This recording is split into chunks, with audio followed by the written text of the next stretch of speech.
Hello and welcome to episode 5 of the Comedian's Tea Party with Deaves. In this episode we have John Oakes, the one and only. What an amazing chat. It's so much fun. Really silly. He's ridiculous. I don't know how he exists in the way that he does. Apologies if this sounds a little weird. I'm currently recording this with a different mic sitting in my parents' kitchen with everything on pause in the background. So I shall blast through this. Yeah, it's just a great chat. Talk about Starbucks. That's what it sounds like. Talk about some interesting milks and how do they milk oats. I have a bit of a mind fart and just forget words in general, and then say efficiency instead of economy, which is utterly ridiculous. We talk about some of the serious subjects. We do get a bit serious, like we talk about Skeletor's physiology, for instance. John can't pronounce connoisseur. That's a thing that happens. He also gets stuck in a pun hole, which was always a risk when having John Oakes on the show. He just can't stop himself. And it blows my mind. I can't do puns. But there he is, just doing 6,000 off the top of his head. Just for a bit of information, just to clarify something that is going to come up later on. Hippos can run at 15 miles per hour on land, and they can swim up to 30 miles per hour. 30. That's too fast for 30 miles per... That's so far. It's ridiculous.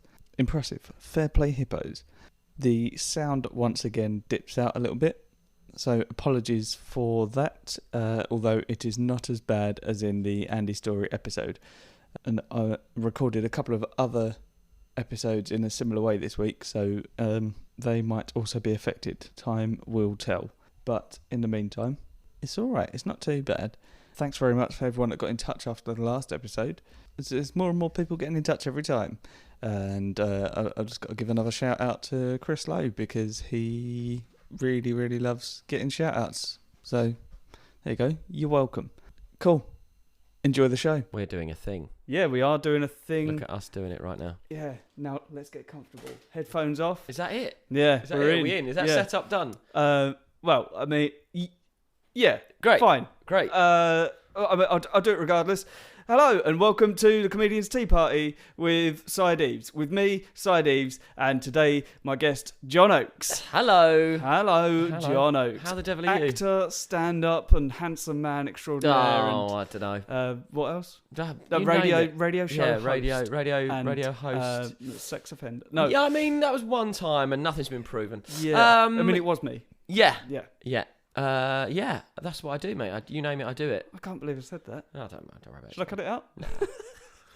If anyone's offended, then they should know by now that everything said up on this podcast is meant in jest, right? Largely surely. Nonsense, yeah. Yeah, exactly. Yeah. And if you are listening to this, then well done you. Yes, absolutely, because you are beautiful too. And I say too because John and I are also beautiful. Yeah, we are so nice looking, the pair of us. Yeah, for some reason in the last record, I also called myself handsome. So is it a theme you're sticking with? I seem to have found a new level of arrogance. Yeah, arrogance is exactly it. Yeah, and handsomeness. So that's where it came from. Doing a podcast does make you more handsome. Yeah, and the glasses help. Yeah, you have got some funky new glasses. Yeah, they're a good look. They, as Bobby Mayer said, they suit my head. They do suit your head. It's like it's worked like the opposite of Superman for you. So like regular Deaves with Deaves from before, and now you've put the glasses on, you've become more super. Yes, I fight a lot of people. Yeah, I imagine you do. Do you fly around much? You ride a motorbike, so how do you get on with that and your glasses? I don't wear them. That's dangerous, I'd wager. Well, you need them to see, right? You need your glasses to see. Not that much. Not that much? No. They're just mainly for style. It's minimal. No, they're definitely necessary. Okay. It's all right on a motorbike. Like, it's not too bad. But don't worry about it. Yeah, it's not like it's a car. Yeah, fine. yeah, they're much safer than... No, I can... I could drive without them anyway. Okay. So that's fine. Cool. And I could since the surgery, I could, despite only being properly able to see out of one eye. Mm. I was told this now, just in case anybody writes in and says that's not true. This is what the doctors told me, and I appreciate doctors don't know everything, but I think they know enough. I think the eye specialists, And they probably know. I needed to drive, and they told me I could, so that is all the information I needed Great. from them. That's it, right? Yeah. Don't worry about the DVLA, it'll be fine. Yeah. So we've had the kettle on, we've got a brew here, We have. and I'm having a lovely time. But Are there's you something hosting this? there's something I need to address. Oh, God, okay. Deaves. And that is the way in which you make a cup of tea. Yeah. It is complex. So have you described it on the show before? Have you talked about exactly how you make a cup of tea? So here is how Deaves makes a cup of tea. He puts the kettle on. That's fine. That's step number one, isn't it? Yeah. That's normal. Yeah. And then you got the cups out of the cupboard. Then you selected the teas that we were going to drink. Well, you selected the teas that we were going to drink. Yes, I selected the teas we were going to drink. We are currently drinking a Jasmine Pearl tea, which we we'll are talk a from little bit more. Teapigs. We will talk about that. We will definitely talk about that. But then you did. You let the kettle boil, and then you didn't put the water straight in. Good choice, wise choice, Deaves. Yeah. You left the water to settle for a moment, because if you put the bubbly water in, that therein lies peril with the lime scale from the kettle. Yeah. Right. Oh. Also, you're going to burn the tea leaves. Absolutely. You do not want to burn your bag. But you also tied the bag to the handle of the cup. Yes, because you don't want to lose it.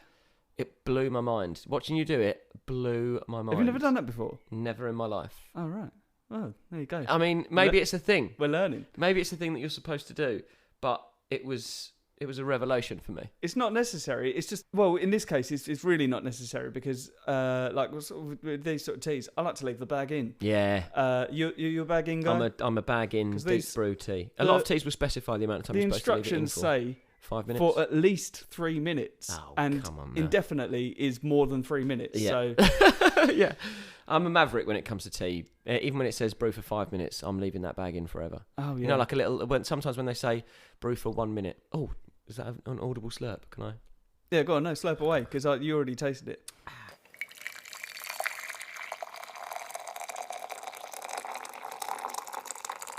Was that your first sup? That was my Jasmine first Pearl sup. tea? That was nice. You enjoyed it? I've not had it before. Okay. You have? Yes, I'm a fan of Jasmine Pearl. I'm a fan of teas in general. It's my nighttime. It's my nighttime drink. Yeah. During the day, I tend to drink a lot more. Can I say the C word? Can I say coffee on this podcast? I was going to say, what's that word? Coffee. I didn't it's know. Fair game. No, yeah. People do talk about coffee. I don't like coffee personally, but not at all.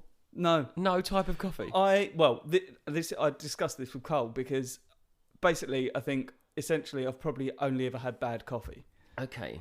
I've had like a couple of sort of like caramel lattes and stuff. Yeah, fancy but coffees. Sort of, yeah, like not well made. Yeah, no, made in the pub that I worked in. Okay. Just sort of threw you some press syrup them in the there. machine and yeah. So that was alright. A decent coffee, well made, is absolutely delicious. But again, I would drink like the scum coffee as well, the little granules that you put in a thing and splash water on. Yeah, I'll drink any of it.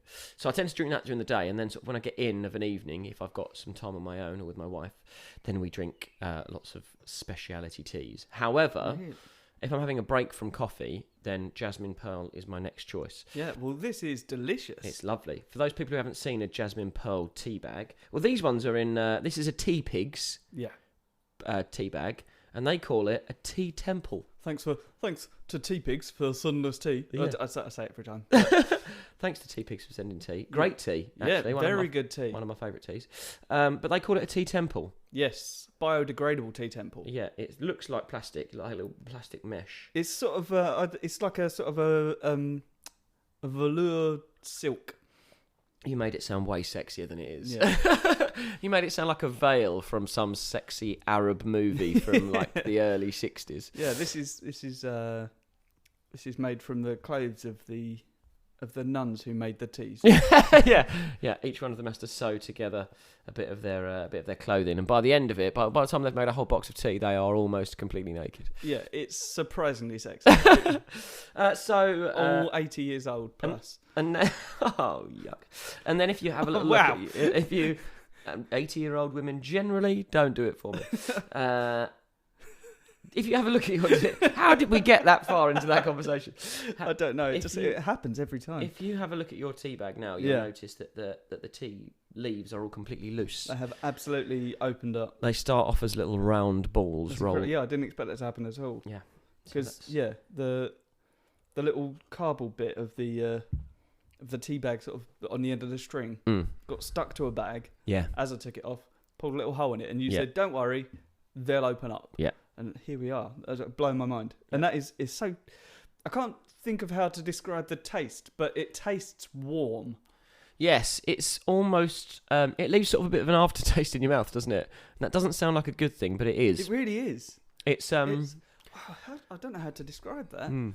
You can really taste it when you breathe out. Because it's not like it's... Let's just go as far as to say it's pleasant. Yes. It's not necessarily floral, but it's not fruity. No. But it's not bitter. It's sort of a bit smoky. Yeah. So a bit like oolong. Okay. An oolong tea. I've not had an oolong. This is a bit part of why I'm doing this podcast. Is to learn more about tea. Not only do I like tea, but I'm on a bit of a tea journey, sort of discovering more teas. What's your tea of choice usually? What would I have all the time? So at home, you've got a little jar on the side. Yeah. And it's got tea written on it. Yorkshire. What is in there? Yorkshire tea? Yorkshire tea. Okay. Standard. Is that the standard? Yeah. Oh, I don't know. A Tetley. You can't beat a Tetley tea. You can. Yorkshire. Yorkshire tea is your preference. I think I prefer PG Tips to really to Tetley as well. I don't know. I won't turn any of them down. Yeah. But I enjoy a. I was in Cornwall a little while ago, and my parents really love just your everyday tea. And I picked them up a pack of Smuggler's Brew. Okay. And that was delicious. Nice. I don't know of it. It's very nice. Yeah, isn't it weird? Well, I don't think I've been in contact with them yet, but I want them to send me some tea so I can review it on the show. Some Smuggler's Brew? Yeah. I look forward to it. Because I want to try it, but I don't want to pay for it. Was it expensive? No, not at all. Oh, okay. No, it's really very reasonably priced. Great. But you're doing all the promo work, mate, so they should definitely send you some now. Absolutely, right? They literally owe you. They owe you tea bags right now. Literally owe me. Yeah. There's I can't remember what it is. There's one that I don't want to say it. Starbucks use. That, gosh. But the tea that they use is very, very nice. Yeah, what they do is they get an orphan and they just punch that orphan in the face 15 times. And the tears of that orphan they use to water the tea plants. Yes. Because Starbucks try and do everything they can as unethical as possible. Yes, they actually... by the way, they use Starbucks... their stomach lining to... Starbucks you're not allowed to sue us because we said you can't. It's not real Starbucks. That is legally binding. Yeah. Yeah, sorry. Did you opinions, think we said Starbucks? All opinions are our own. We said Scarbucks. Yeah, that's right. Yeah. Anyway, good tea. Yeah. It is tasty though. It's Teavana. Teavana, as in Nirvana, but tea. Yes. Nice. Yes. Fans of the band. Fans of the band, yeah. Fans of getting shot in the face with a shotgun. Christ. It's gone dark, hasn't it? Who isn't? Yeah, it's just like it just tastes like a sort of normal tea, but slightly more floral, and it's tasty. It's good. Do you have your tea with milk normally? Yes. And are you a cow's milk drinker? Well, currently, yeah, but I want to move over, and this is what I've been asking a lot of people. Like, what do you use? So we go through phases. So I drink cow's milk, and I used to drink Blue Top cow's milk, like it was going out of fashion. I used to drink it all the time, and then when my wife stopped. Well, when I was young, that's just what I drank. It was just like that. That was the milk that was in the house. So I've always quite enjoyed like a thick, creamy milk. Yeah. And then, so you're probably all right with like soya. Yeah. So like nowadays, so my wife. Then when my wife and I got married, we started using green milk for a little while, and then went on to red milk, which is just like super watery milk. But yeah, I got used to it fairly quickly. Oh, okay. I've never been able to get used to red milk. Yeah, I don't mind. Quite unpleasant. At first, it's just like water. It's just watered down blue milk. But there's much less fat in it, and we got into that for a while. But then my wife she's going in the direction of veganism, so she's going to be vegan fairly soon. But at the moment, she's just sort of in transitional periods between... She's just started subscribing to the newsletter. That's right, yeah, Vegan Weekly. which actually, they just come around and paint your front door green so everyone knows you're a vegan. Yeah. And you have to grow dreadlocks. But she sort of doesn't drink cow's milk. So we have to, we try a few alternatives. But oat milk, I would say, is what I've heard. Yeah. Yeah, oat milk is the one. If you're going milk substitute, it's the most expensive though, isn't it? That's the problem. Because a lot of people speaking of Oatly, if you want me to try out your milks and review them on here, I will happily do that because I've got some everyday brews here that I need to try out.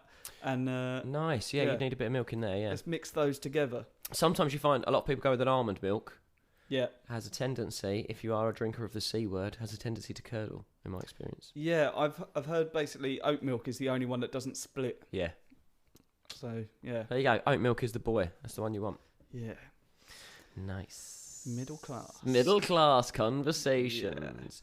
Yeah. The thing I don't understand about oat milk is how you get milk from oats. Blows my mind.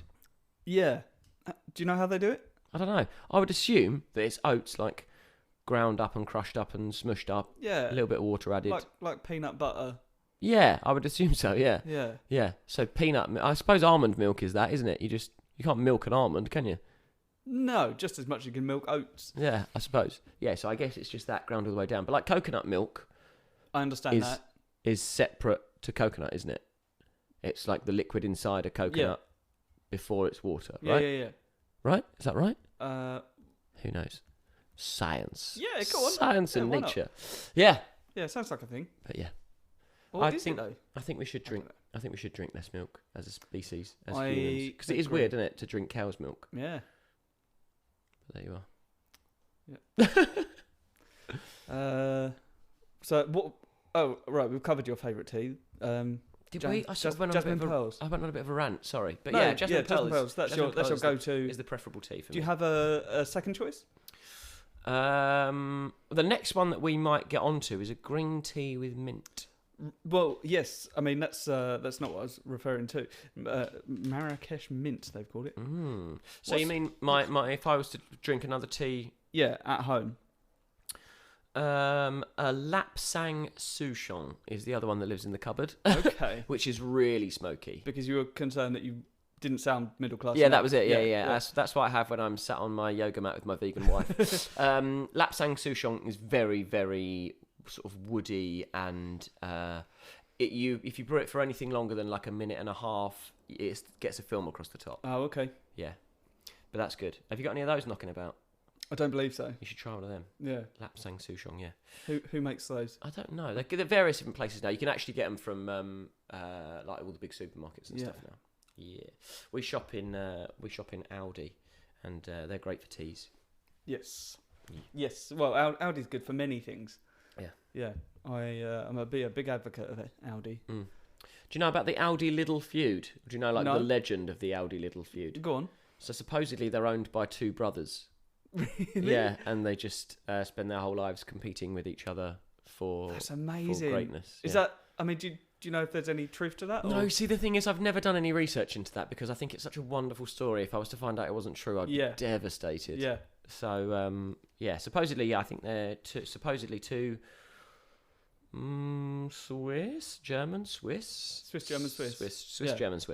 brothers, and they grew up always trying to one up each other, and one of them created Lidl, the other one created Aldi, and took over the world. I really want that to be true. Yeah, it's great, right? Yeah, great story. I love it. Are you a biscuit dunker? Oh yes, 100%. Favourite biscuit? Half chocolate digestive.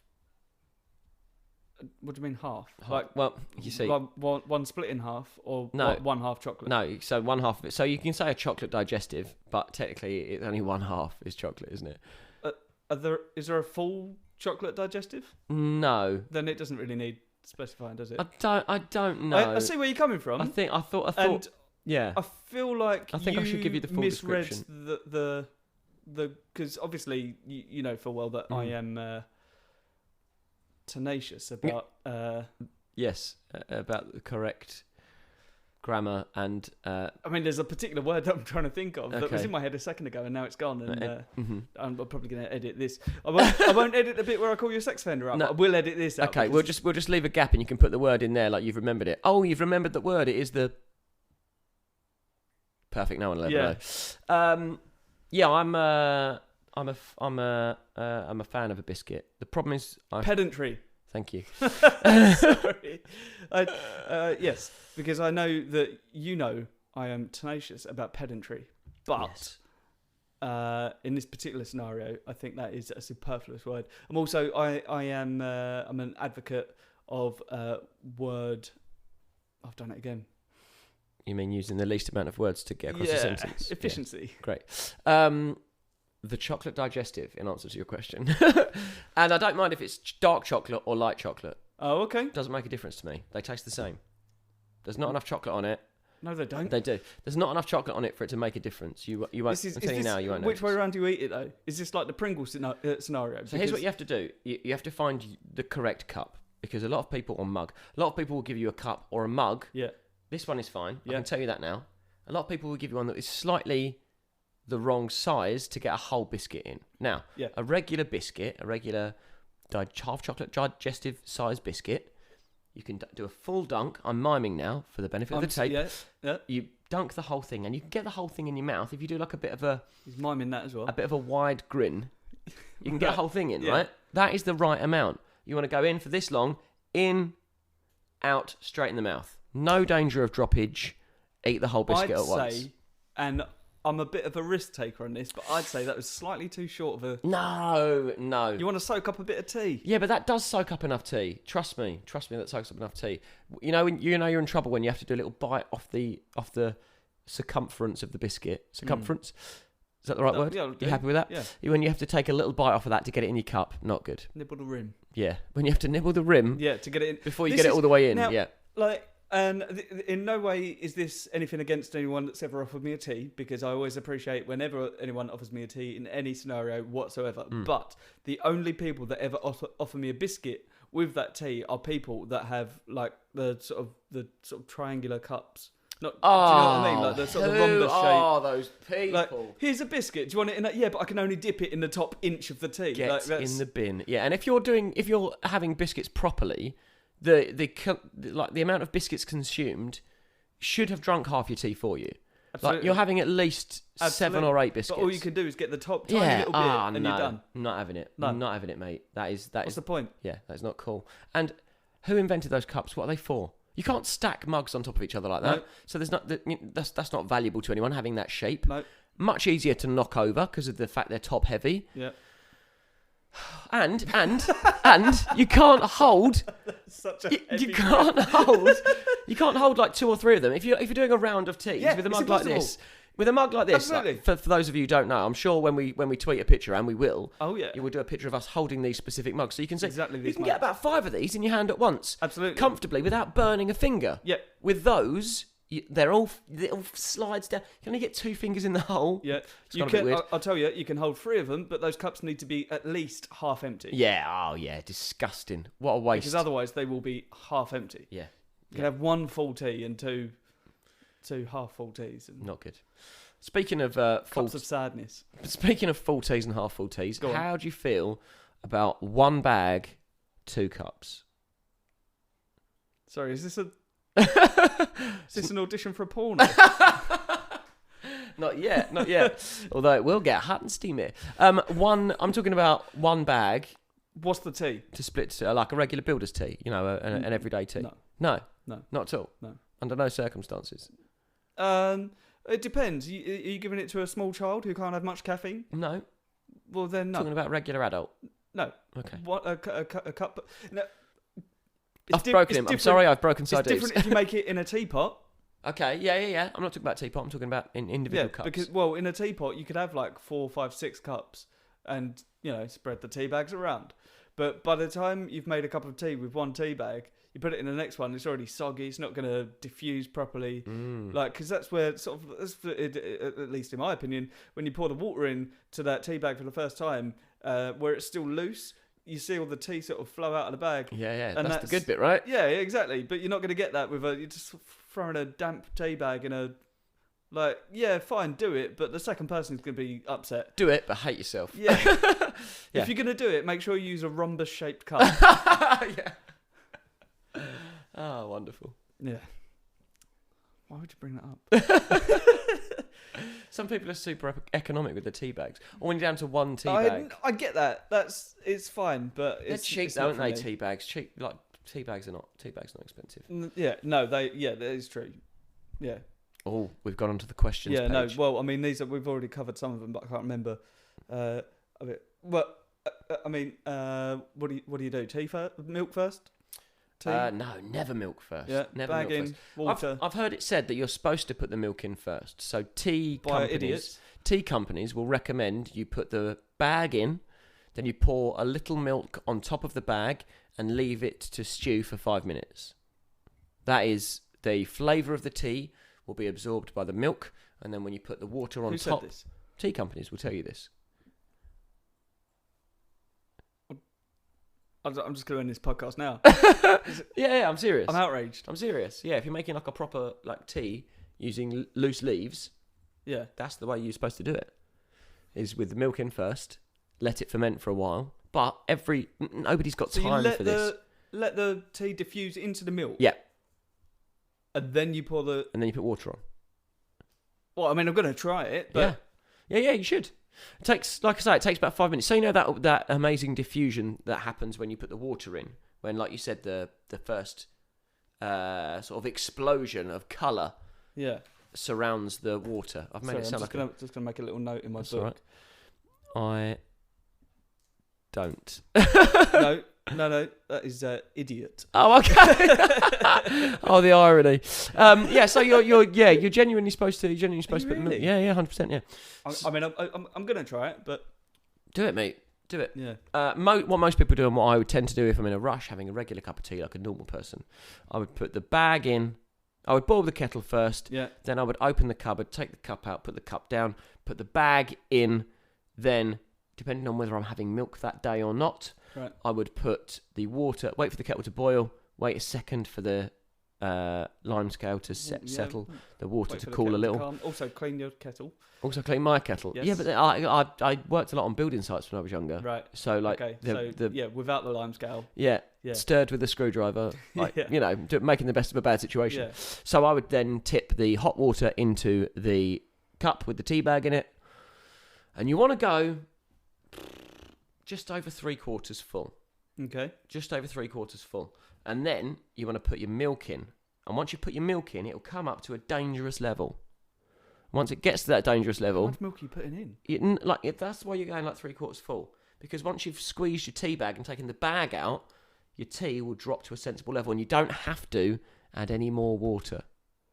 Good grief. Mm-hmm. Blown your mind, right? Yeah. Are you a little extra bit of water dabber? No. You absolutely are. not. No, because it waters the tea. Yeah. And it won't taste as good. Mm. What I do is make it perfectly every time. Okay. Yeah, that doesn't surprise me. Yeah, I've learnt the ratios. Yeah, so I would put enough milk in. And you want it the colour of He-Man's face, right? We all know that, don't we? We all know that is the colour you want. Pale. You want your tea the colour. Nazi poster boy. No, it's white. If He-Man's face is way darker than that. Is He-Man tanned? Yeah, he's Prince Adam uses sunbeds, my friend. He does not look that good and that chiseled without, a little bit of self-love. Let me show you a picture of He-Man's face. Any of you out there who are listening to this... Here's a question for you. Is he on steroids? He-Man? Yeah. Without a shad, mate. Yeah, without a shadow of a doubt. Yeah. You don't get that shade. I mean, what about... here's what gets me about Skeletor, right?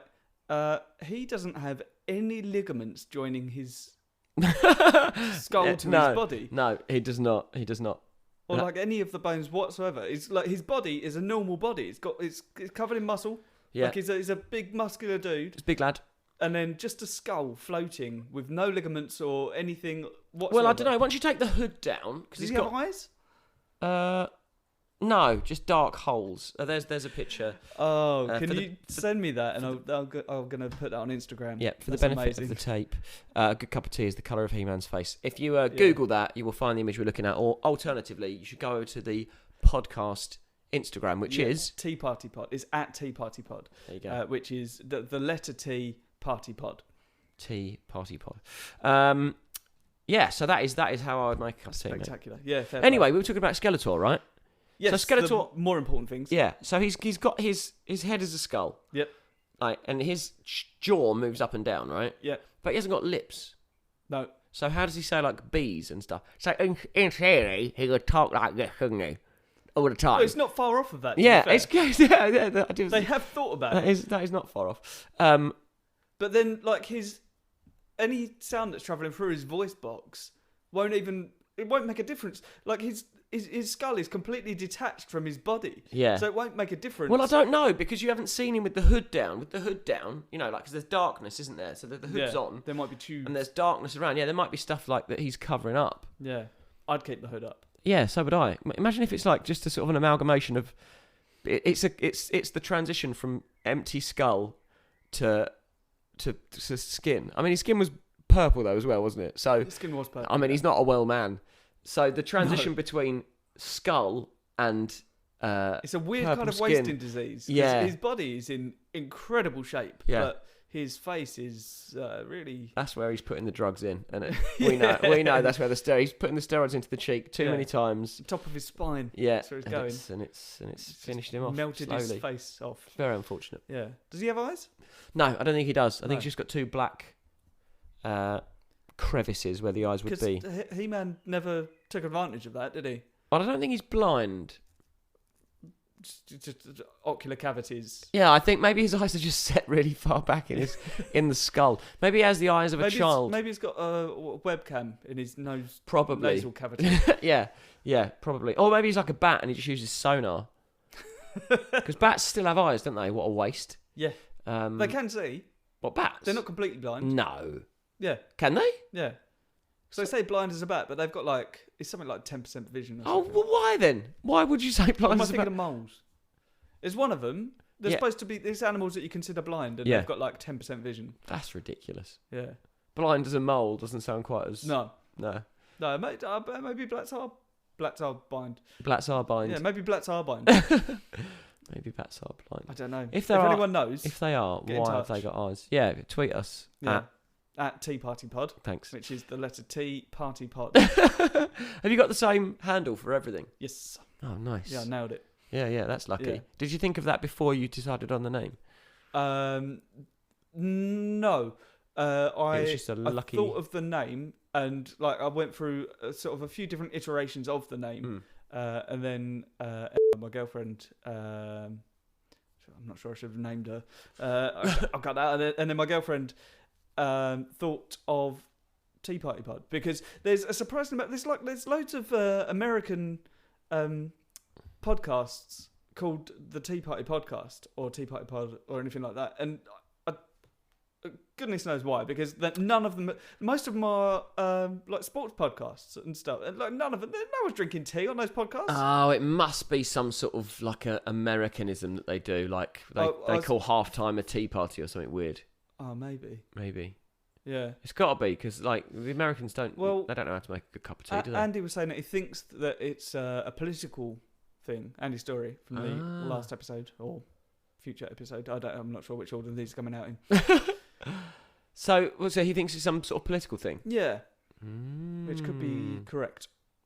Maybe you're accidentally really getting behind a fascist movement in America and you didn't even know. It's no accident. Wonderful. Yeah, it's a purely an accident. I'm not that guy. Yeah. So you're doing Swell Mob at the moment. I am. Yeah, which I saw it in Edinburgh last year, and it was genuinely one of the best things that I saw. Oh, thanks, mate. And I'm not just saying that because you're my mate, but it was genuinely incredible. Thank you. And it's running in London at the minute. It is, yes. It's at the Collab Factory. Shows Thursday through to Sunday. It is London Bridge. Oh, okay. Right by the Shard. Oh, okay, cool. So yeah, it's cool. It's a good fun show. And Monday through Thursday, was that? No, Thursday to Sunday. Thursday to Sunday. Cool. I spoke over you. That's why I asked again. That's it. Yes, I got it wrong. It's good fun. It's an immersive experience. So it's part theatre show, part escape room, part party, part experience. Yeah. So it's a bit weird. So basically, you turn up to a theatre that has been turned into like an old Victorian tap room. So we've got a bar and lots of people milling around in costume and everything. Yeah. And then you get to meet the characters, and the more you meet the characters, and the more you find out about them, the more you find that it's something weird's going on. Yeah. And it just escalates, doesn't it? Yeah. The whole experience. What is an hour? It's an hour and 15 or an hour and 30, depending on when you see the show. Oh, okay. Yeah, because Yes. I mean, as well, I'm an anxious guy. Like, I'm not particularly fond of sort of getting involved in that sort of thing. Yeah. But I found myself so naturally embroiled in the action. Yeah. That like it wasn't forced to like, and I felt a bit awkward at first. But as soon as I started getting, I won't spoil it. But like Is it spoiling it to say that you get given tasks? No, not at all. No. Yeah. So you start getting given tasks. Yeah. And not everybody does, but some people do, but you end up helping other people. And like you end up just sort of, you're not even meeting the other people. You suddenly find yourself involved with them. And then it just gets sort of bigger and bigger and like madder. And it's incredible. Yeah, it's really, really, great. really it good. really sort of sweeps you up in the atmosphere. And Yeah. we have lots of people who, again, come along with friends or whatever. It's like escape rooms. Loads of people have done escape rooms now, and you often get a couple of people who are like, oh, it's not really my thing. I'll just sort of sit around and you can do all the stuff and just ask me any questions you want. And by the end of it, we've never had a show where not everybody has been involved at some point. Yeah, really. So it's good fun. It's really amazing. Good fun. Yeah, it's brilliant. Yeah, and because it's so open, a lot of people say, oh, it can't really change every day, but it genuinely does. There's no scripted elements that have to remain the same for every show, so everything changes all the time. It's amazing. Yeah, it's good fun. Yeah. So if you want to come along to that, I should do some plugging of my stuff. Yeah, go on. Most of my things are John Jokes Oaks, so like Twitter and Facebook and Instagram and stuff. Is where you can find me, and just like I do loads of weird things, so just find me on there, and anything you like the sound of, come and see it. Yeah, if you want to see him on a unicycle, that's the thing that he does. Yeah. Do you still do the clown? I do. I know that it's a mystery as to who the clown actually is. It looks it's like me. you. It's definitely me. So yes, the clown is a character that I do. I'm doing it tomorrow night actually. At a lovely little gig in Southend called Balls Out. Which is downstairs at the Cliffs Pavilion. It is. I'm doing it in July. Oh, are you really? Yeah. Awesome. Oh, what's the date for that? I'm covering a few of them. 6? Something like that. If you want to catch Deaves, you should definitely do so because he's great. He's very funny. He's very funny. And John Oakes might even be there. Who knows? Yeah. Who knows? Yes. So I'm doing that. So the clown, is a character that I do who is essentially used to be a children's entertainer, but is not allowed to do children's entertaining anymore for an unknown reason. Reasons that you'll find out as you experience the clown. And I just basically do a kids show to adults. So lots of balloon modelling and very basic juggling and very basic magic. But the clown is having a tough time in life, and nothing's really going right for him. And it's quite enjoyable to watch him fail. Yeah. This is the thing about John is he said for a while that he wanted to drop the clown because it was too easy. Yeah, it does feel like a bit of a cop out for me. Because it's so funny and it's incredible. And like John does this a lot in that he just comes up with brilliant stuff and then goes, it's too easy. I'm not going to do it anymore. Oh, thanks, mate. And we're all here working our asses off and just about getting by. Yeah. And John's going, no, that's too easy. I'm not going to stop doing that. That's sort of why I feel guilty about it, because I see, everybody else writing incredible stuff and doing beautiful things and really like making art. Do you know what I mean? Like finding a joke, finding the idea of a joke, writing the joke, trying it, changing something about it, seeing what works, what doesn't work, trying it to different audiences, changing the inflection, moving the words from one place to another, and really like honing it down. And I feel like what I do is put makeup on, fall off a unicycle, and people go, I'll tell you what, mate, that was absolutely brilliant. And it's like, oh, was it? Was it? Or was it me being lazy? So I try and sort of step away from the clown as much as I can. What I try and do more of is something I find a lot more difficult, which is like the improvised loop pedal rapping stuff that I sometimes do. Many strings to your bow. Yeah, are you doing any of that tomorrow? Or no, you're doing clown. Sorry, the clown tomorrow. The next time I'm doing that, I think will be in a few Sundays' time at the Alex. Oh yeah. Oh, did you do it last night, the Alex? I did do it last night. Yeah. Or depending on when you're listening to this, did you do it in that time which you did it? Sunday, the 2nd of June. Yes. How was that? Yeah, it's weird. Yeah, it's good. Like, yeah, as you know, sometimes it was extremely hot up there. Yeah, so it's really tough for a comedy night. Yeah, and as well, you know, sometimes that can really suck the energy out of that room. Yeah. And there was a few people getting involved and sort of shouting out, and which, you know, I enjoy dealing with because I'm alright. Yeah, it's within my skill set to deal with that pretty well. Yeah. But yeah, I was sort of doing some new stuff and just tried some bits out, and it ended up turning a bit more into crowd work than I was expecting. Okay, yeah, like surfing as opposed to swimming. Yeah. But it was really fun. Cool. It was fun. Yeah. Oh, nice. So, I haven't seen you do any stuff in a long time. When was the last time we gigged together? It was a while ago, right? Probably a balls out. Yeah, probably was. Yeah. Yeah. Or the squeeze. Oh yes, it might have been the squeeze. Yeah, might have been the squeeze. But you had to leave early after that. After you opened there, didn't you? Probably. After you'd smashed it doing that was the opening night there, wasn't it? Was it? We had about 6. Was that the last time we gigged together? That was a long time ago. It was. Yeah, it's quite a few months ago. Yeah.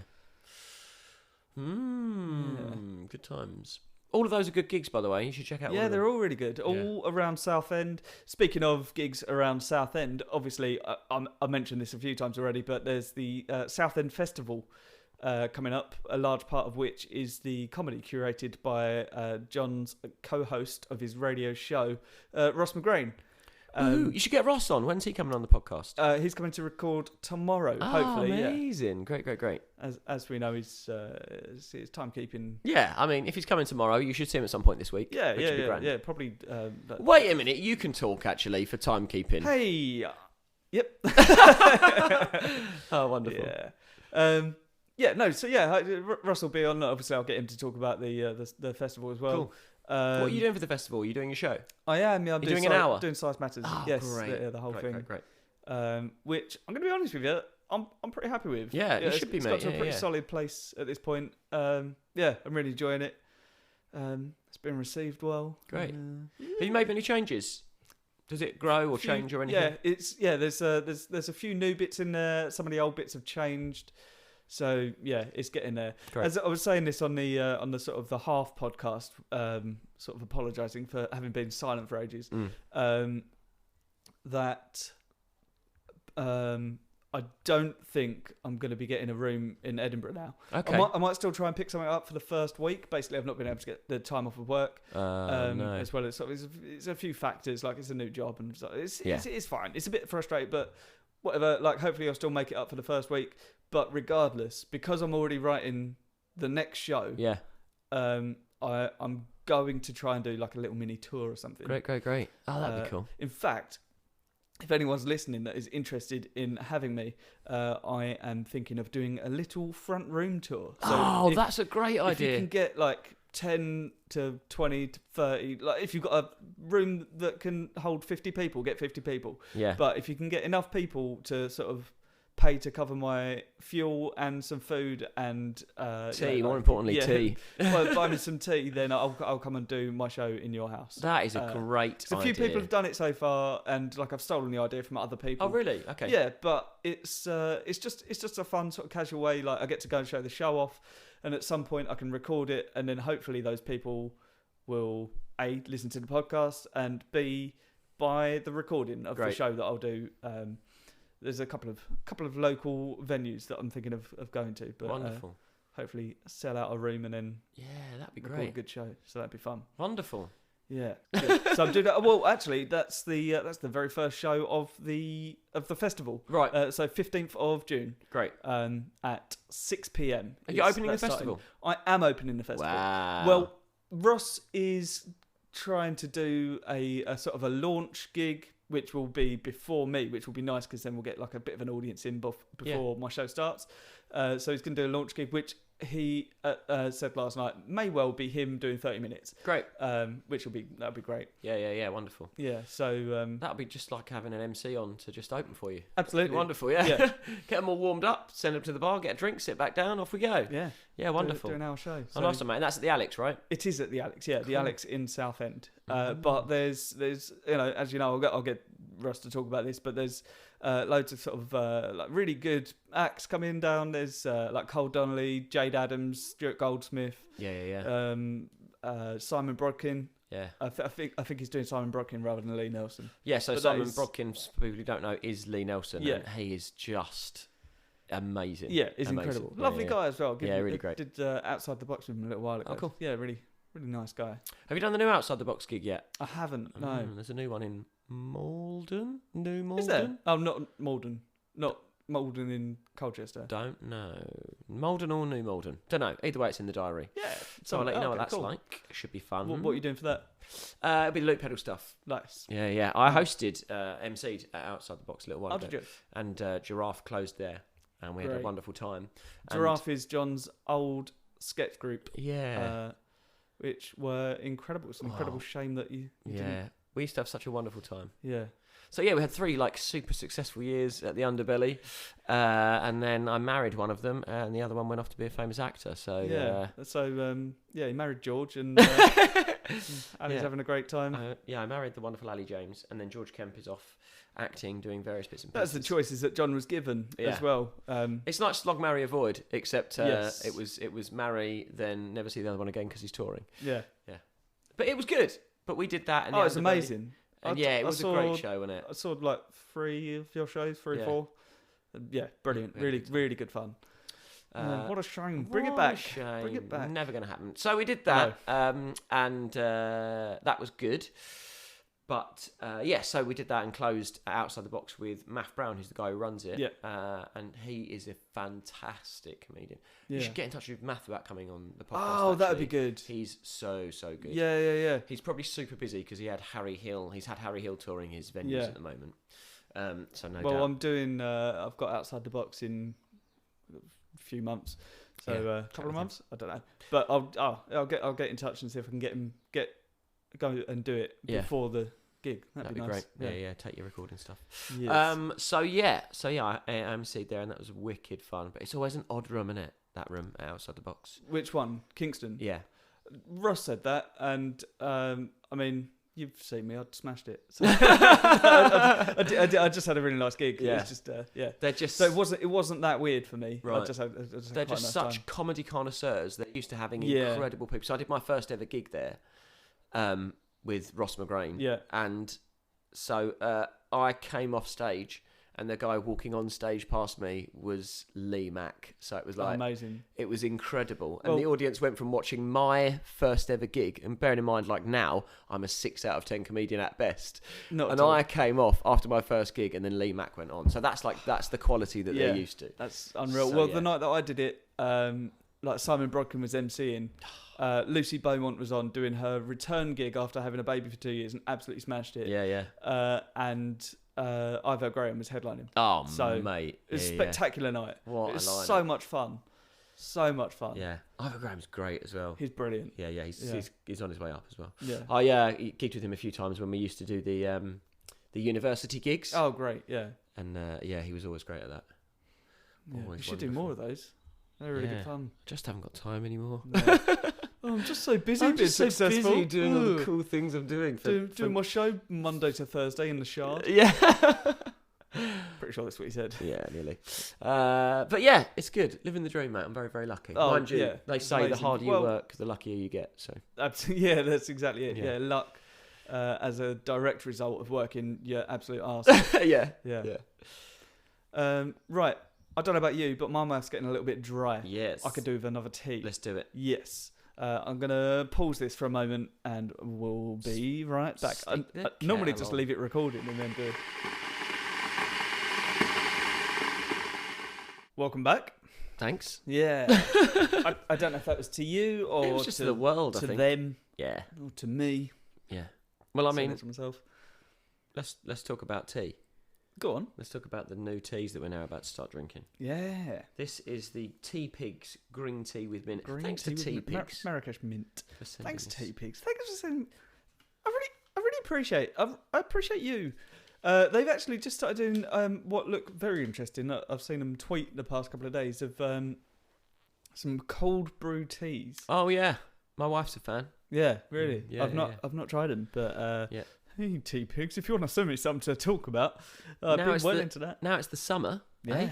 Perfect. Yeah. Bit of podcast in the garden. Yeah. Podcast in the garden with Si. Yeah, that'd be cool. That'd be glorious. Bit of. I mean, it just occurred to me in that break while I was having a sit down. Mm-hmm. Why haven't I asked Ali to come on it yet? I don't know, mate. No. She'd be well up for Yeah. it. She loves a tea. Yeah, we had a lovely time on Mark Lancaster's radio show. Oh yeah, of course. We had a good bants. Good bants, absolute bants. Yeah, she's a good girl for bants. Actually, Yeah. my wife. Good kid. Good kid. Good Yeah. lad. She's a good lad. That girl. He's a good lad. Yeah, she has a Twinings bottle infuser. Go on. My wife What's likes that? a gadget. So it's effectively a very expensive water bottle that you Right. put your Twinings cold fusions tea bags in. Yeah. Interesting. Yep. So like those sort of, because it became a sort of popular thing last year, didn't it? Everyone bought those water bottles That you put a bit of fruit in. Yeah. It's like that. Yeah, it's like that, but it's just effectively just a water bottle. Right. But it's very good. It's a very good water bottle. She's very pleased with it. And she hasn't lost it yet. Made by Teapigs, is it? Made by Twinings. Made by Twinings. Twinings, yeah.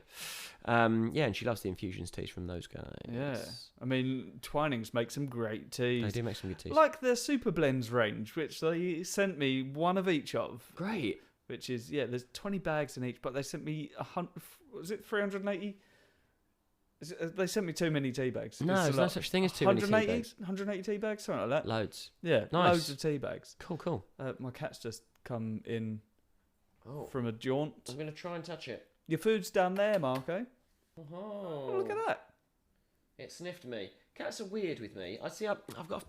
I mean, my cat's particularly weird in general. Yeah, but old cats are a bit odd, aren't they? No two cats are the same. I sort of feel like if you've got a cat, then I've always said that cats are like snowflakes. yeah, Cold.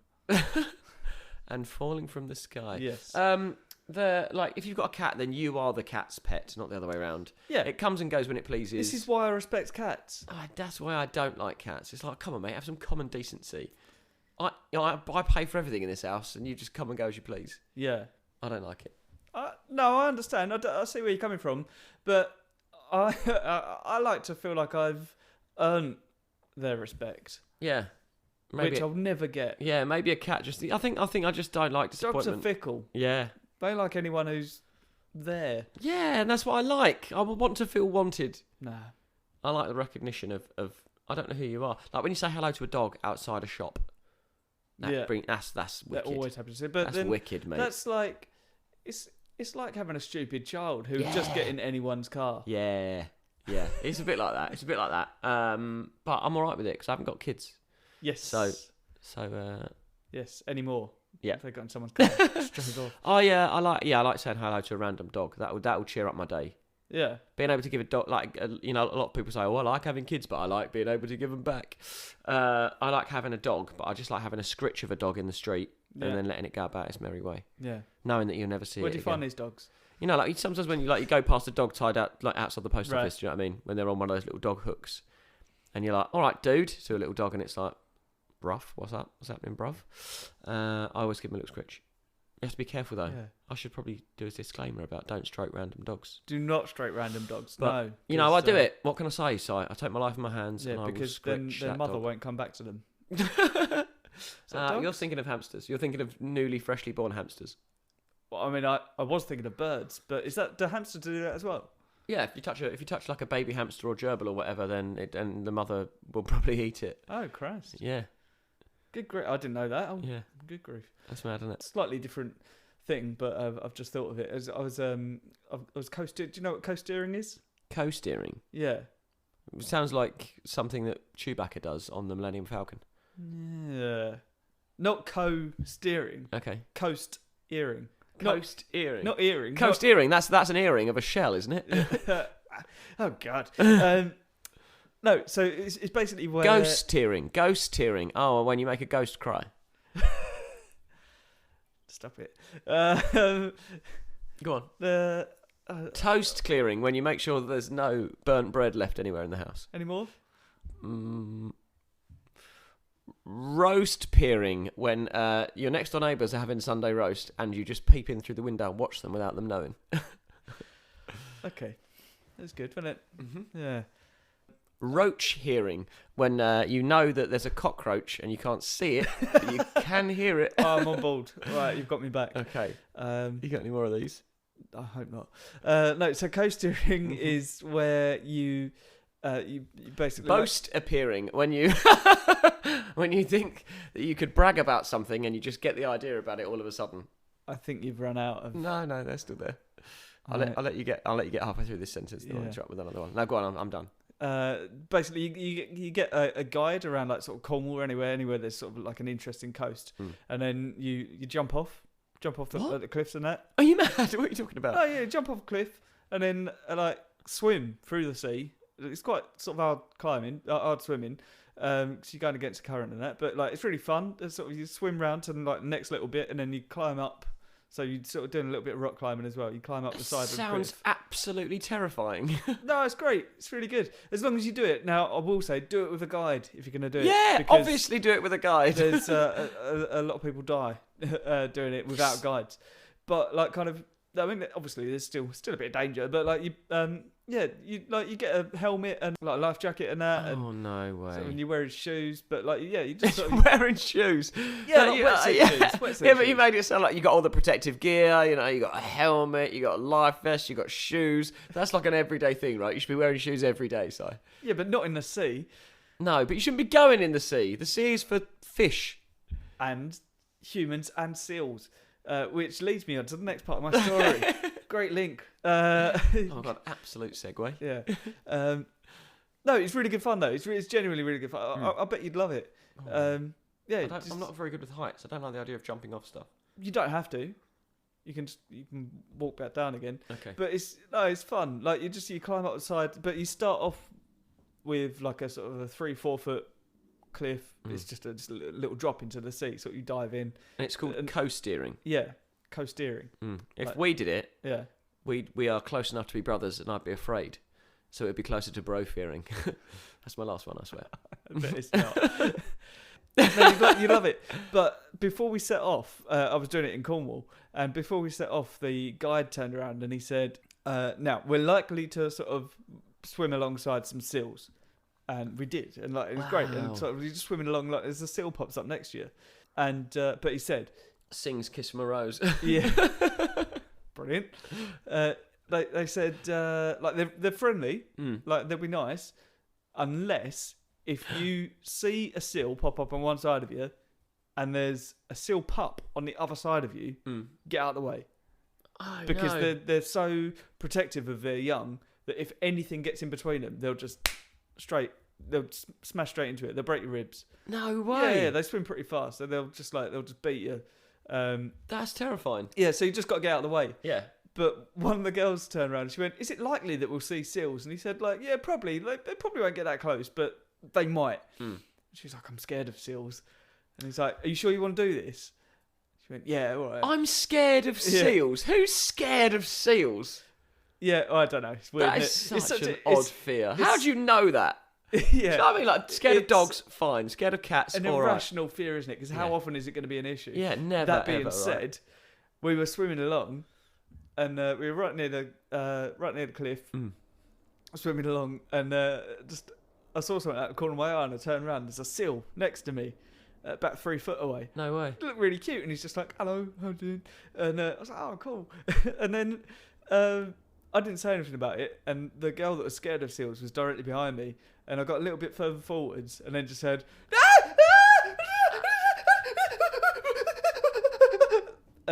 and yeah, that was it. And she was genuinely scared of seals? She was terrified. No she was way. just trying to swim away as fast as she could. Oh, that's hilarious. But it was brilliant. It was so funny. Oh, mate, I can't imagine anyone being scared of seals, but there we are. No, how are They are vicious though, aren't they? They do Well, they're quite friendly. They've got sharp teeth. Yeah. But they're generally quite friendly. like I say, unless you sort of get in the way of their young or show them any threat, in which case they'll attack. They'll bite you, or because they've got little teeth like dogs. Yeah. Yeah, they'll bite you or sort of ram into you or whatever. Ram into you. Well, that's how hippos are one of the biggest killers of animals, of humans. Of humans, yeah, bigger killer than sharks and everything else, aren't they? Yeah, which is mental, isn't it? What do you mean? They've like secretly got sniper rifles or something? No. There's a cult. Well, it happens most often because they're very territorial and they can travel something like 30 kilometers an hour in water, or faster. It could be in water. They can swim really fast. Yeah, and because they're so territorial, like the amount of people like they'll go through sort of the rivers in like wherever they live, and they just think it's like something coming into their territory and like trying to attack or whatever. So they just swim really fast, ram into the side of the boats, turn them over, and then get on top. No way. Yeah, so that's how hippos kill humans. Hippos that kill. Yeah. Mad.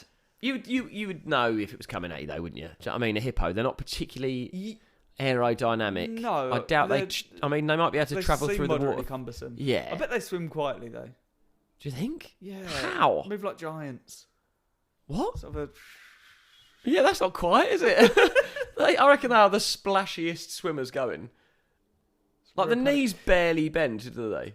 Yeah, but for the size of them, to be able to move that fast, I bet they're pretty swift swimmers. Like, yeah, I bet they're quite fast. Yeah. Yeah. Who knows? Something like that.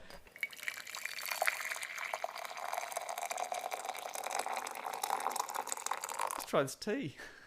Yeah. I've had a couple of sips of mine already. It's nice. Oh, that is nice. That's tasty. Mm-hmm. Yeah. It's minty. It's very minty, yeah. What is that one called? Green tea with mint. Green tea with mint. Marrakesh Mint is what they've called it. Oh, it's got a little camel on it. It has got a little camel on it. The Oriental Treasure has got a dragon on it. But what we've got 76% chunmi green tea. And if you had to guess what kind of mint it was in there, what would you say? Oh, I would say peppermint. 24%. 24% peppermint? Yeah. It's all right, isn't it? Yeah. Isn't it weird that there's different types of mint? No. What do you mean, no? Well, I mean, it's... Mint for me is a bit like magnets, isn't it? Like, there's nothing else on the world that behaves the same way as mint. Right, yes. And there's nothing else on the planet that behaves in the same way as a magnet. I was so intrigued as to where you were going with that. And that makes perfect sense. Yeah. Like, magnets blow my mind. Even now, as an adult, like, magnets just blow my mind.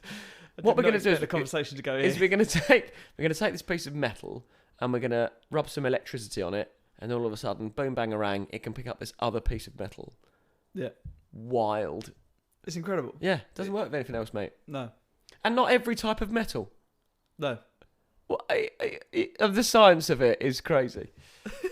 I can't. One day I'm going to write a stand-up set about magnets. I don't know when. But once I've got over how great they are. Yeah.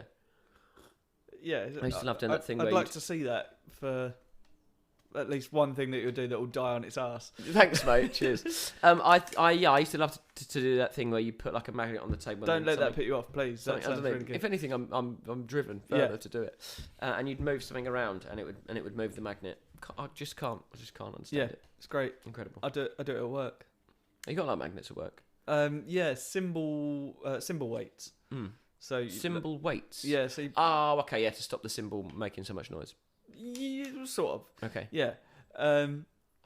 That's close enough. Yeah. There's such powerful magnets that you just do it through a really thick desk. It's really fun.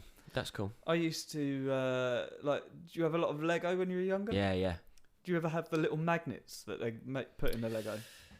In the Lego? Just tiny little magnets. Yeah, they used to use them on sort of various things, like, and they had little pins sticking out the side, and they popped into a sort of a holder for it, and it would be part of a construction or whatever. For actual Lego? Yeah. Or was it like Connects? No, it's Lego. Yeah, proper Lego. Yeah, right. It was little magnets. Anyway, I used to use those to make a metal detector, but it wasn't a metal detector as such, so much as it was a magnet stuck to some wood. I see. That picked up small pieces of metal. Yeah. So it was a metal grabber. Yes. An extendo magnet, if you will. Yeah, it's a magnet on a stick. Is what it was. Okay. Yeah. I would enjoy that. I used to. It was really good fun. Yeah. I used to work at a large electronics retail store before they shut down. I can probably say the name now. Maplin used to work there. That was great fun. They had loads of like fun, silly magnet stuff, we used to enjoy like sticking magnets to people and customers and stuff like that. That was good fun. Yeah. Yes, love a magnet. Oh yeah. How did we get onto magnets? What is my life, mate? Mint doesn't behave like magnets. Yes, correct. Yeah. What's your favourite kind of mint? What's the really herbally type one? It's the one they use for Colgate herbal toothpaste. Spearmint? Yes. Yeah. Well done. It is the spearmint. That is my favourite. Do you remember spearmint polos? Yeah, they were the best. They were the best ones. They were the I best don't ones. know if they are still a thing. They were good. Yeah. Love spearmint. Yeah. Yeah. They're really good. What's your favourite kind of mint? I'd say it's up there, spearmint. Yeah. Yeah. Peppermint's pretty. I enjoy peppermint. What's the other type? Peppermint, spearmint, regular old mint. That's it, isn't it? There's only 3. Shall we Google it? Yeah. Yeah. How many other different types of mint are there? Of course, there's the mint that makes all the money, but that's a different thing. I mean, you're a professional comedian. Yeah, I know. It's shocking, actually, isn't it? It's baffling. Yeah. It's baffling that people ever give me any work. You've got an interesting little money box behind you there. Yes. Can we talk about that? Yeah, there's my mum's. Bloody hell, there's 600 varieties of mint. No way. That's what? Many have distinguishing flavours such as spearmint, pineapple, orange, chocolate, lavender, calamint, grapefruit, basil, ginger, pennyroyal, licorice, and more. Those are not types of mint. Those are flavours of everything in life. Pineapple mint. Apparently. No. I've never heard of it. I've heard of the pineapple. Familiar with its work. Never heard of the mint.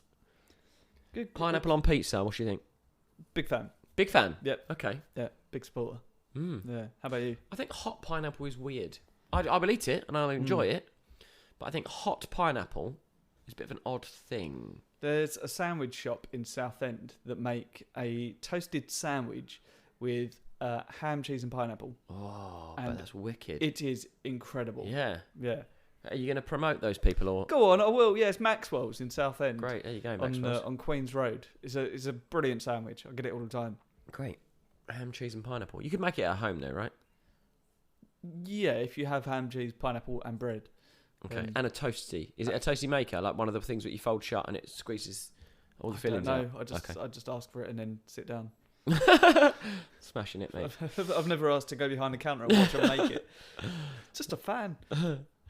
Anyway, we were talking about mint and that money box. Yeah, so the money box is. I was talking about this the other day. I'm not going to use it because it's really old. Mm-hmm. But it's basically it's a gunman and a tree. Yeah. On a mount, and then this little thing pulls back. Oh, and as it pulls back, he puts his head down like he's looking down the sight. And it locks in, yeah. And then you push his little foot there. That's really cool. And it releases and shoots the coin into the tree. Now, I would wager that doesn't hold a lot of coins. No. But it is. Have you ever had a money box that you've had more than about 6 coins in? No, true that. The only time you ever get more than that is those people who use those big metal jars, the big metal bottles. Yes. Metal bottles? No, glass bottles. Yeah. Big glass bottles, that they put stuff in. Yeah. Do you know what I mean? You're looking at me like I'm mad, Si. You're looking at me like I'm bonkers. Well, yeah, I am, but for a different reason. I've got one of those, do you remember in the 90s, there were loads of, like in sort of like the factory shop and stuff like that, they had like big Budweiser bottles. Yeah. Like plastic ones. Yeah. Yeah, I've got one of those. That's exactly what I'm talking about, mate. Right, those were plastic though. No, like a lot of people had glass ones, and they just use them as like doorstops and stuff. They're proper bottles. Yeah. Yeah, what I mean is like a bottle. Like a replica, but a smaller version. No, big old plastic. Oh, so you're talking about exactly the same thing, but a plastic version. So what you've done is bought a like cheap that. version of what I'm talking about. But they came with like little tops with a money slot on. Yeah. But the glass ones were just big bottles. Yeah. Like I can't remember who it was. I used to know someone who had it's a giant Bell's whiskey bottle. Yeah, that's exactly what they used to be. Yeah. It was proper glass bottle. Yeah. Filled with like 2 foot high. Yeah, filled with like pound coins and yeah. But mine's just a plastic replica bottle. I see. That was briefly popular. A pound shop version. Yeah. And I've got I've got about £45 in pennies. Nice. Yeah. What are you ever going to do with all that money? Oh, I don't know. Save it up and go on holiday, right? yeah. Yeah. What's your least favourite coin? Big question. 2p? Oh, really? No. Love a 2p. Penny. Penny? Yeah. Why? They're generally quite dirty. All right, I'm going to go out there and say it. Have you considered your least favourite coin being the 5p? Here's why. Never useful for anything. Except for to pay for plastic bags. Yeah, but like you never paid for a plastic bag with 5p. Nobody on this planet has got that far because you're buying stuff, right? Yeah. You're buying other products. Yeah. So you just give them a £5 note. Incorporated in the price. Exactly, right? The 5p is the most useless coin. The reason I hate it so much is from retail. Having to count them out first thing in the morning. They're all small and they're just a bad coin. Yeah. They're the bad apple of the coin. I count them world. 2 at a time. Yeah, 1, 2, 3, 4. Yeah, 5. so what's the point in having them, right? It's pretty easy. Ridiculous. Hate them. Anyway, take that 5p's There's very if you're listening. strong opinions on 5p. Screw you 5p's. The thing is, like, kind of, you go to an arcade and you get 2p machines. Yeah. Brilliant fun. Yeah. 10p machines. Great fun. Brilliant fun. Yeah. 20p machines. Great. Mm-hmm. You start paying for on arcade machines. Pounds goes on more. But no, there's no 5p machines. 5p's are useless, mate. But there's also no penny machines, and pennies look dirty. Yeah, but when you're a kid and you get given a penny, I don't know. But when I was a kid, and you get given a £1 in pennies, that felt like a lot of money. Yeah. Because then you go to like a carnival and you throw them at floats. 2 floats. You'd throw them 2 floats. You wouldn't throw them out. Maybe you did. Yeah, but I used to quite like the penny, the humble penny. Yeah. That's where it all began. It's definitely not. But like as a kid, I was like 1p, started them all off, and then all the others came from 1p. Look after the pennies, and the pounds will look after himself. But 5p's can just die. 5p's can just all not exist and die. Who are you? Yeah, I know, right? I'm angry about it. I'm angry about 5p's, and I am angry. Yeah. Right. Let's see. Have you going back to some questions? Have you? Oh, I'll tell you what. That's a good question. Even if you do so yourself. Yes, because I wrote it. Now I've written here. Tea is notoriously good for calming your nerves after a surprising event, like say someone, mug someone, or you see someone get hit by a car. It's terrifying. You need a tea to calm down. Mm-hmm. Best moment you've ever had that you've needed to be calmed down by a tea. Best moment that I've ever had that I needed to be or calmed down like the most satisfying tea to calm you down. What's the most satisfying tea? Oh, this is such a naff thing to say, but the most satisfying tea I've ever had was when we bought our first house. Me and my wife, we bought our little flat, and we loved it. And the most satisfying tea was a tea made in the first house I ever owned with my wife, who I love very much, and it was in the right cup, because it's got to be in the right cup. It's got to be in the right cup. It can be improved by being in a good cup. I mean, I'm in the process of buying a house with my girlfriend. Yeah. And I'm telling you now, mate, it'll be the best tea of your life. I know exactly what cup I'm going to make that tea in. Yeah. You've got a favourite cup, right? Yeah. So sometimes when you open the cupboard and your cup's not there, do you have a different cup? I have a different cup that I smash immediately. Okay, out of anger. Sometimes I do have a tea in a lesser cup. Yeah. And I feel like the cup knows that I'm disappointed in it. It's like having a favourite kid. It's like, you're all right, but your brother's the one I like. Yeah. I said that because I've got a sister. That was mean, wasn't it? So that tea was my most satisfying tea, I think. And it was just a regular old tea. And I remember it not being a great cup of tea either. Oh, really? It was just I mean, that's also arguably, because I very rarely have bacon anymore. Mm-hmm. But I'd love to see how you're going to make this segue happen. Bacon sandwich on moving day. Yeah, one of the best things in the world. Definitely. Yeah. Good shout. Yeah. So that was my judging my segue ability. No, it was good. I liked it. My. It was sizzling. Bacon joke for you. Wish I'd never done it. Can't ham it up anymore. Mate. I keep making mistakes on this, so that was keep making mistakes. Yes, I got it. I heard it. I picked it up. Doesn't matter. This is one thing that I will say for John is something that I literally can't do. Is John is the master of puns. Oh, thanks, mate. I can't do it. I can't make puns, and I've had. Is it because you hate puns? Are you setting something up? Oh, no. right. No. I know often I am, but no, not You not said this it in time. such a manner, like you sort of turned your head slightly. Is it because you hate puns? Because here they come. Here comes a barrage of puns. No, I'm going to keep going until you cry. Is it? Yeah, are you a fan of puns or you don't like a pun? I love puns. Okay. I really get it. I love going to watch like one-liner comics. Like most years, I'll go and watch Mark Simmons, who I'll need to get. I'm going to write him down. Absolutely, get Mark Simmons on the show. And Leo Kearse is great for puns as well. Absolutely. Did you ever see him when he was the pun man? I gigged with him when he's the pun man. Oh, great! Yeah, he's really cool, really fun. He's he's wicked for that sort of thing. Yeah. But I love going to watch like people doing sort of one-liners and puns and stuff, and I, not to brag, but I often get jokes before other people. Yeah. And I'll be sitting there sort of chuckling or sort of before the punchline. Yeah. Just like, I know where this is going to go. This is brilliant. You know who else? And I can get puns so fast, and I immediately get on board with like even the sort of the complicated ones and sort of like weird stuff. I'm on board. I get it, and I can't write them. I can't think of any ever. But you know them straight away. Yeah. So like Darren Walsh does one of my favourite puns. I was going to do loads of jokes about tiny onions, but that's your lot. Which again is just wonderful. Yeah. Wonderful. I love a pun. I think if a pun is done right, it is very, very witty. I think speaking of Mark Simmons, just it's an odd segue, but just to bring it up, because a lot of people have spread the joke around, and he rarely gets the credit. Is it the hardbacks? Exactly that. Yeah, so good. Because this is his most sort of stolen joke.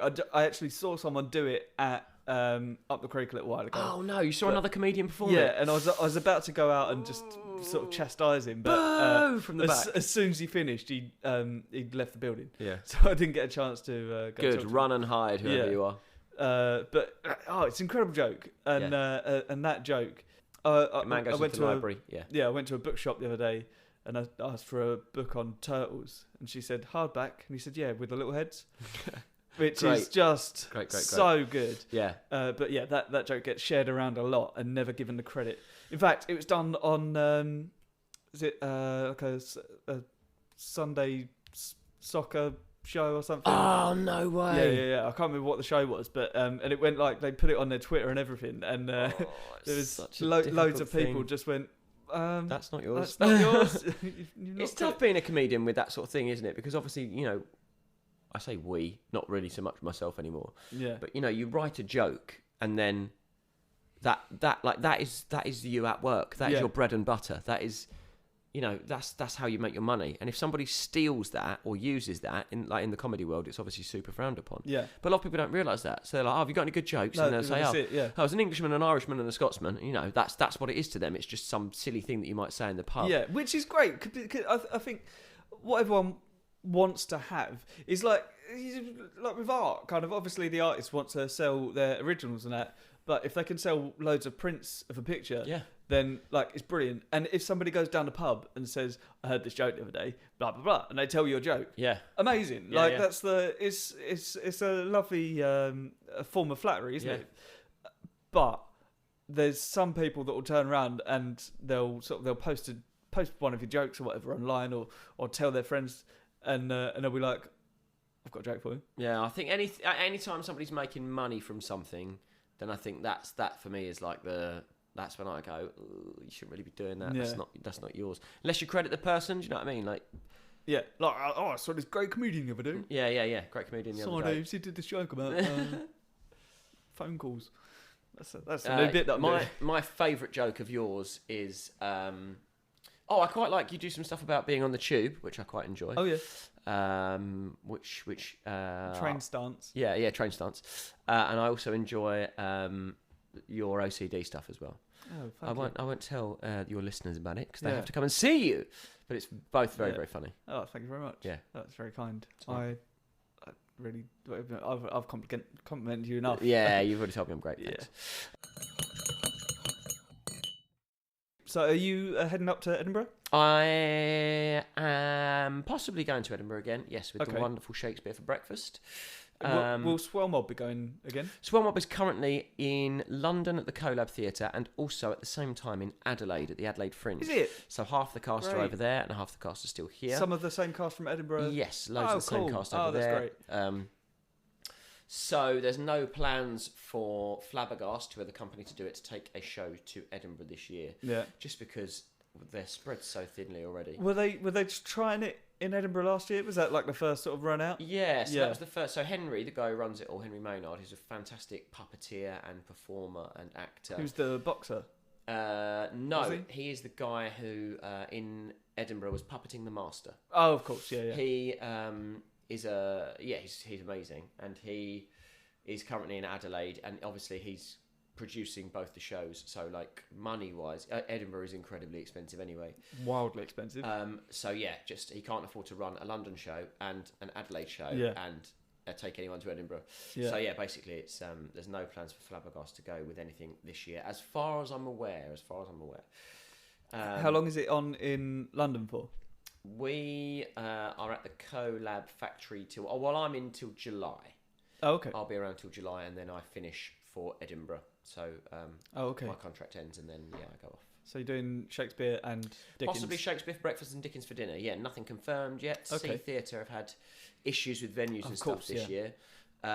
So yeah, loads of things are changing. So I think we're going in new directions and stuff. But I'd love to go back if they'll have me. Yeah. You definitely going to Edinburgh? I'm 99%. I haven't signed a contract for anything yet. Right. So, but it will be with Shakespeare in. If they ask me, I would go back with them. Yeah. Okay. Yeah, but if not. If not, I'll see. I probably won't go for the whole month. See, the thing is, my wife Ali is in Showstopper, and she is there for the whole month this year. So if I can get up there for the whole month, I will do. But otherwise, so the difficulty for me is, if I go, I could take the clown and do some spots while I'm there as the clown. Yeah. Or I could take my loop pedal and do some spots there with the loop pedal. Or I could go up and just do some stand-up, which would all be fine and fun and dandy.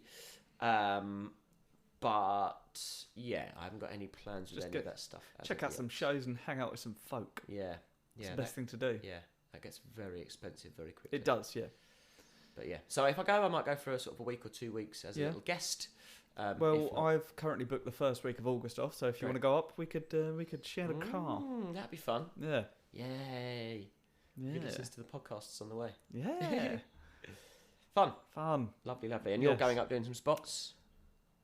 It's not confirmed, but I've booked the time off. Yeah. So hopefully. Nice. Yeah. Awesome. Hopefully I'll have a show on. But regardless, obviously Southland Festival, it's going to be a good one. I'm going to try and get something last minute at Camden Fringe. Yeah. So I was there last year. It's good fun.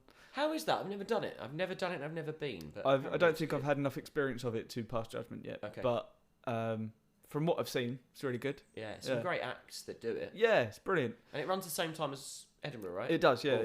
Throughout August. And it starts late July, so you can get a little bit in before Edinburgh. Yeah, so you could do like the whole Camden Fringe and then do 2 weeks at Edinburgh if you wanted. Yeah, it's probably a good way to do things. Well, is it? There's more stuff closer together in Edinburgh. Okay. I see. So the venues are a bit spread in Camden, are they? Yeah, they're just all various venues that are sort of dotted all over the place. Not all of them are in Camden either. Okay. Yeah, it's just sort of that area. It started in Camden. Yeah, it started in Camden. But there's quite a few venues. And yeah, there's some really good shows on. But obviously with Edinburgh, the beautiful thing is you can be watching stand-up comedy in one room and then walk out the door of that and then walk in the door opposite and then watch cabaret. Yeah. And then walk out the door of that and watch a hypnotist and anything. Like there's, the possibilities are endless. And I love Edinburgh. It's absolutely amazing. It's just ridiculously expensive. Yeah, incredibly. It's just a shame that it's somewhat necessary to career progression. The difficulty is it's a necessary evil, isn't it? I know a load of comedians who hate it, but I'm fortunate enough that I enjoy the whole bubble. Yeah. Oh, I love it. Yeah. I think it's brilliant. It's good. It's just stressful before. Yeah. I think. Yeah. And during and after. But in the most fun way. Yeah. Cool. Oh, well, thanks very much for coming on the show, John. Oh, mate, it's been an absolute pleasure. A lot of fun. And, obviously, you live around the corner to me, so let's do it again. Yeah, that'd be fun. That'd be really, really good fun. Awesome. I've really enjoyed it. So thanks for coming on. And I'll... Is there anything else you need to plug? Just me. Just find... If you've enjoyed this... Yeah. If the puns haven't been too much for you, then find me. I'm on Facebook, John Oakes, Oakes, and pretty much everywhere else is John Jokes Oakes. Yeah, John Jokes Oakes, and you can listen to him on Essex Radio. Radio Essex. Sorry, they are two different radio stations. I don't even know if Essex Radio exists. I think anymore. it's Heart now. I think it was, and then isn't Heart, and then is Heart, and then I don't really know. Anyway, Radio Essex. That's the one. Yes, depending on when 10 p.m. till 1 a.m. Monday to Thursday. Yep. And do you still do Saturdays? I don't do Saturdays anymore because it's about football and I don't like it. Yeah. Oh, why did we not talk about that? I can't stand it. Yeah, probably because it would have been just us saying, yeah, shit, innit? Yeah, it's just been me slagging 5p's off again. Yeah. This time it would have been football. Yes, but regardless, our friends Matt Adlington and Ross McGrain. Ross and McGrain Ash Frith. Have you had those lovely boys on yet? No, Matt Adlington and Ash Frith coming on in a couple of weeks. Great. And Ash, I'm still waiting to book a date in, cool. and obviously Russ recording tomorrow, hopefully, along with Jordan Gray, not at the same time, but also coming on. Cool. And then sort of got Bobby Mayer in a couple of weeks, great. Yeah, got some real good acts coming up. And then some filler, so thanks for having me. Again, Sweet. Thanks very much for coming on. I love you. Love you too, Sidees. Bye. Bye. So that was John Oakes. Brilliant chat. I really enjoyed that. That was so much fun. It's really fun to record. Hope it was fun to listen to. Also, get in touch. Let me know. See what you say. Please, if you enjoyed it, tell your friends. Drop us a 5-star rating if you can, because that would be really helpful for sort of, ratings and being seen and stuff. Give us a share, give us a like, give us a lovely comment. Drop me an email on tpartypod@gmail.com. That is the letter tpartypod@gmail.com. Just drop me an email. Tell me about yourself. Get in touch on Twitter. That is @tpartypod. On Instagram @tpartypod. I think you start to get the idea. You can find us on Facebook, which I'm pretty certain is facebook.com/tpartypod. Please, if you are around this Saturday and near Southend, just come and drop in and come and give a little watch to my show, Size Matters, which will be at the Alex starting at 6 p.m. It's a really, really fun show. I'm really enjoying doing it, and we're hopefully going to be busy. So, with that in mind, please pre-order your tickets, which you can do so at www.thesouthendfestival.co.uk, and then just sort of scroll down to find me. I'm at the top because I'm the first one on the comedy page, that is. Yeah, just awesome tickets on there. But also, don't forget to check out the rest of the lineup, because it is a month of ridiculously good acts. Coming down and trying out their Edinburgh shows and sort of doing other bits and bobs, and like Stuart Goldsmith's coming to record his podcast, and he's also going to record it with Jade Adams, and they're both previewing on the same day, so that's going to be incredible. Like, there's Bobby Mayer, Cole Donnelly, Lee Nelson's coming down. It's going to be amazing. It's going to be a good month. So if you're near Southend, pop in, because it's going to be great. Don't forget to follow John on everything. Is John Jokes Oakes, as he says on the on the old podcast. He is John Jokes Oakes on everything, and John Oakes. Just let's search for John Oakes. You'll find him. And don't forget to listen to his radio show, because it's really, really fun. And they had me on at one point, and I'm sure will have me on again at another point. Enjoy yourselves. Bye.